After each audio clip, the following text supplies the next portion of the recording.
আমি দেখেছি স্কুলের মাঠে কি ধরনের কষ্ট ছিল, কি কষ্ট পেয়েছে, কিভাবে যুদ্ধ হয়েছে, পাক বাহিনীরা কি অত্যাচার করেছে দেখতে পারলাম।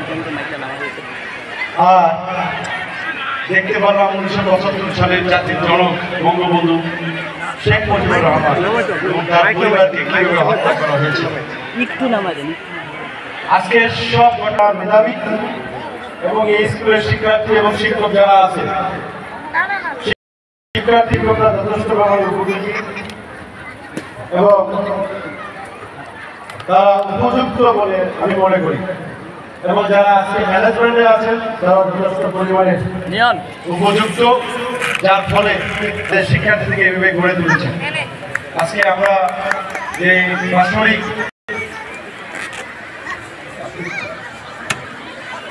বাঁশরী কামারপাড়া স্কুল অ্যান্ড কলেজের ক্রীড়া প্রতিযোগিতা যে আছে পুরস্কার বিতরণী, সেই অনুষ্ঠানে অনেকে দাওয়াত দিয়েছেন যারা আজকে মঞ্চ উপস্থিত আছেন। এই কামারপাড়া স্কুলের সম্মানিত সভাপতি মহিবুল হাসান এই স্কুলটিতে প্রতিষ্ঠা করেছেন। আজকে যে শিক্ষক পুরুষ হিসাবে সবাই জানেন আবু হাসেম চেয়ারম্যান, তার সুযোগ্য সন্তান মহিবুল হাসান, এবং আমরাও স্মরণ করতে চাই যাকে আমরা হারিয়েছি, প্রতিষ্ঠাতা সভাপতি ছিলেন উনি এবং ওই স্কুলের প্রতিষ্ঠাতা হাসেম চেয়ারম্যান, তার জন্য আমরা সবাই স্মরণ করবো এবং দোয়া করব। এবং আজকে এই মঞ্চে উপস্থিত আছেন আমাদের মুক্তিযোদ্ধা সূর্য সন্তান, যে একাত্তরে যুদ্ধের সময় 16 বছর বয়স ছিলেন এবং এই এলাকায় যুদ্ধ করেছেন, আমাদের প্রিয় কাউন্সিলর 3 নম্বর ওয়ার্ড এবং তুরাগ থানার সভাপতি মুক্তিযোদ্ধা নাসিরুদ্দিন ভাই,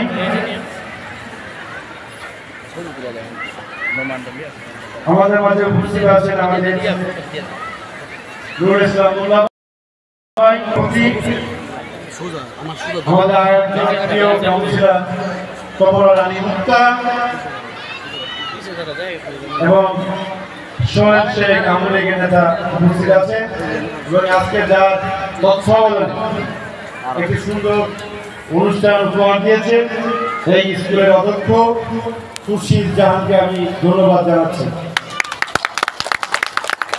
ধন্যবাদ জানাচ্ছি সব শিক্ষকদেরকে। আমি 2-4টা কথা বলে শেষ করব। আমাদের এরপরে প্রোগ্রাম আছে, আমাদের মাননীয় প্রোগ্রামের সঙ্গে আমরা আমাদের এলাকাগুলো ঘুরবো। এলাকাতে অনেক পানি জমে গেছে, রাস্তাঘাটগুলো ত্বরান্বিত হচ্ছে না, যেভাবে তড়িৎ গতিতে হওয়ার কথা ছিল সেটা, এইসব নিয়ে আমরা কাজ করছি, যার ফলে যেতে হবে।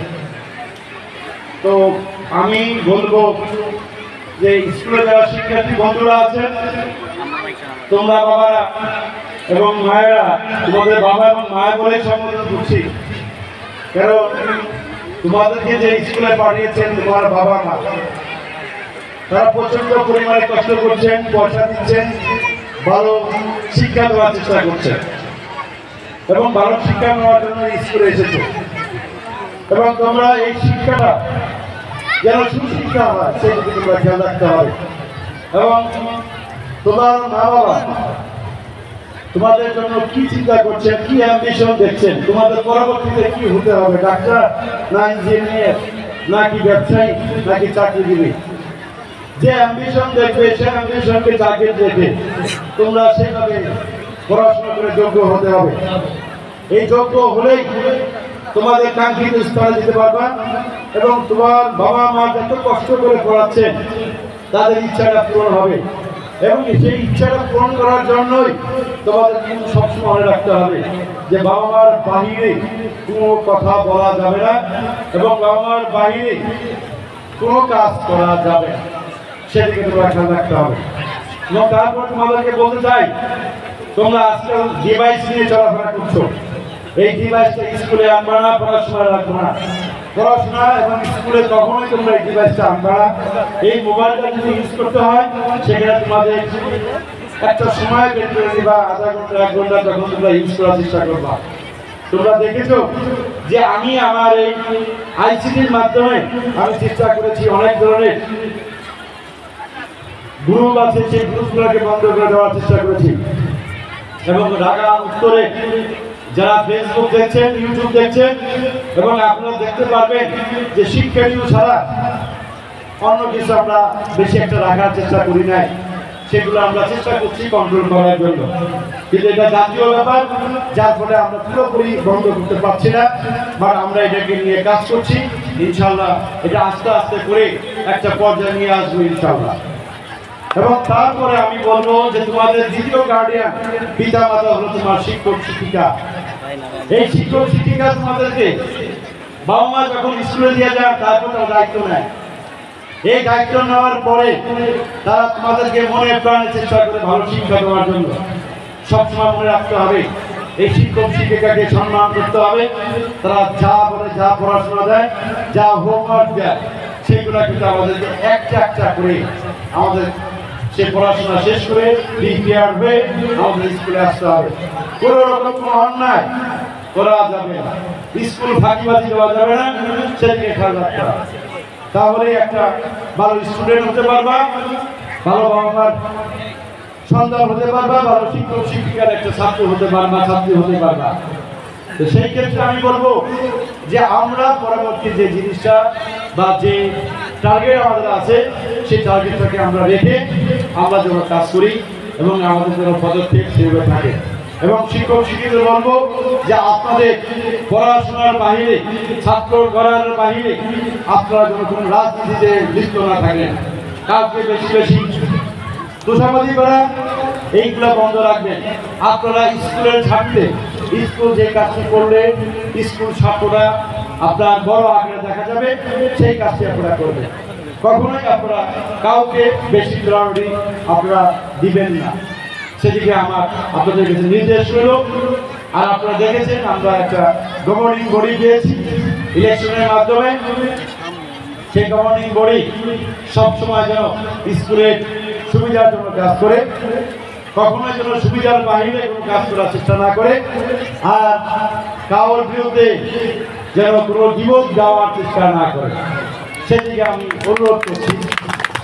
অবশ্যই যে আমাদের কমিটি যারা আছে, আমাদের সভাপতি আছেন, আমাদের প্রিন্সিপাল সাহেব আছেন, তাদেরকে নিয়ে সুন্দর একটি স্কুল বা পর্ষদ তৈরি করে এই স্কুল চালাবে।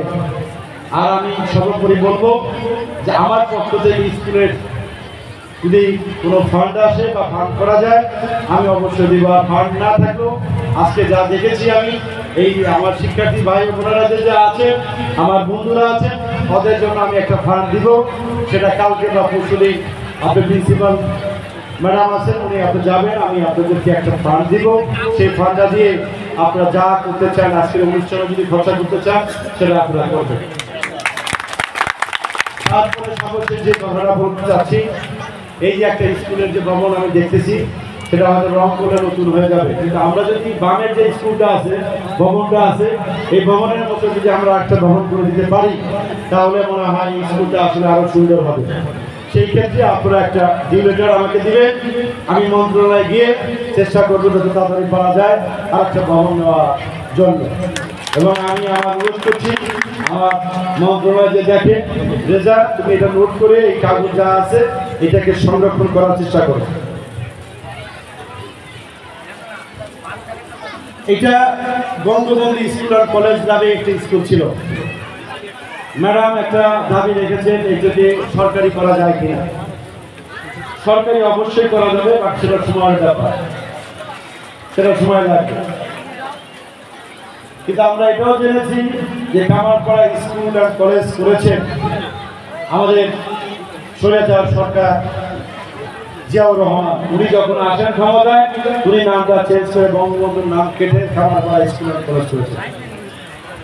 এবং এটা আমি আসলে নোট করে নিয়েছি, আমি এটাকে নিয়ে কাজ করব এবং এটাকে সরকারি আত্মীকরণ করা যায় কিনা কত তাড়াতাড়ি সেই কাজটি আমরা করবো। তার সাথে সাথে আমরা যদি সরকারি করতে পারি তাহলে এই স্কুল অ্যান্ড কলেজের নাম থাকবে বঙ্গবন্ধু স্কুল অ্যান্ড কলেজ।